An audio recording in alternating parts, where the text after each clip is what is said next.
I'm Cape Joel, and this is Comic Smack, the weekly comic book show where we take deeper, more in-depth looks at the coolest and most happening comic book storylines going on right now. And on today's show, we're going to be taking a look at Superman, American Alien issue number 4. Now, I haven't actually been reviewing this comic in full. If you want to catch up on what I thought, go back and watch some back issues of the Rack Attack for more information. But with that out of the way, let's hop on into this newest issue. So, as with every new chapter of American Alien, this issue takes a particular look at a certain moment in Clark Kent's life, here being his first time coming to Metropolis, and it's not a great first time. His car is stolen. This sadly means he's forced to walk to his first major assignment as a media student for the Daily Planet. He's supposed to be covering a meeting of the century between three of the youngest and richest men in the country: Oliver Queen of Queen Consolidated, Bruce Wayne of Wayne Enterprises, and of course Lex Luthor of Metropolis. This story also marks his first meeting with Lois Lane, or as he wrongly read it, Louis Lane. He assumed that this was a guy who was so much better than him at journalism. Clark catches a lucky break because Oliver Queen actually remembers him from the boat party you saw in the last issue, yet again wrongly thinking that he's Bruce Wayne. Ollie apologizes for the mix-up and then gives Clark a ride in his helicopter. It's here Clark gets a chance to ask him some questions, and I gotta say, Max Landis writes himself a really mean Oliver Queen. Ollie says that his time stranded on the Starfish Island has changed him, how he's no longer a member of the idle rich, how he now wants to use his money for good, but more than that, he wants to earn back his sense of self-respect. Next up, Clark gets a chance to talk to Luthor, and by God, this guy is an Ayn Rand wet dream come to life. He talks about how exceptional he is and how he's the only one who can save the world because he laces up his boots, Jack, and gets to work. Truly, this is a Luthor who believes himself to be a Superman, someone who will save the world. You know, that is if he doesn't get,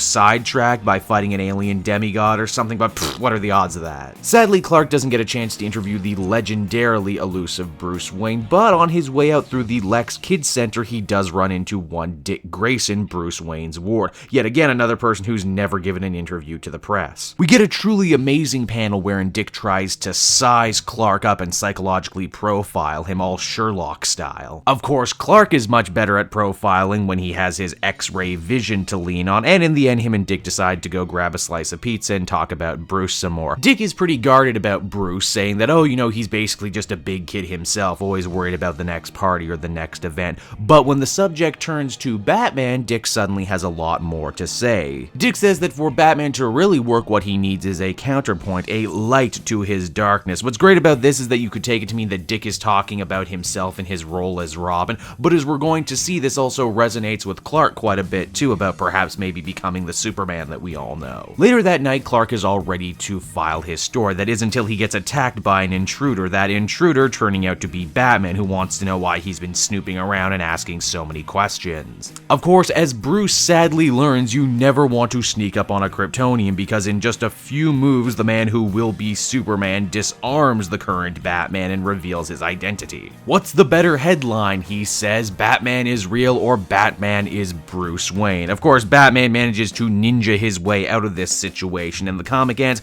with Superman reflecting on everything that's happened to him today. And you know what, I say Superman and not Clark because as the comic ends, Superman tries on Batman's cape for size, and you know what, he quite likes it. Superman American Alien number 4 is another great issue in what is quickly becoming one of the most enjoyable Superman tales told in a very long time. Much like the previous issues in this series, these are one-and-done tales that feel very cinematic. Issue 1 was a little Spielberg-y, Issue 2 was a little Coen Brothers-y, Issue 3 was a little Judd Apatow-y, and this newest issue, well, I could be wrong, felt very Scorsesean. It's also interesting to note these stories are starting to have more connective tissue now than ever before. Ollie Queen mentions the boat ride from the previous issue, and when Batman confronts Clark, he mentions the Deathstroke fight. This really is one of those issues in one of those series that I could talk about forever. There's just so many features, so many details, and so many eccentricities that I could go on about forever. But I'll cut myself short this time and give this one a very positive 9 out of 10. Good stuff. Hey everyone, thanks so much for watching my newest video. I hope you enjoyed it, and I hope you'll feel like checking out some more videos I have on offer here at Cape Joel.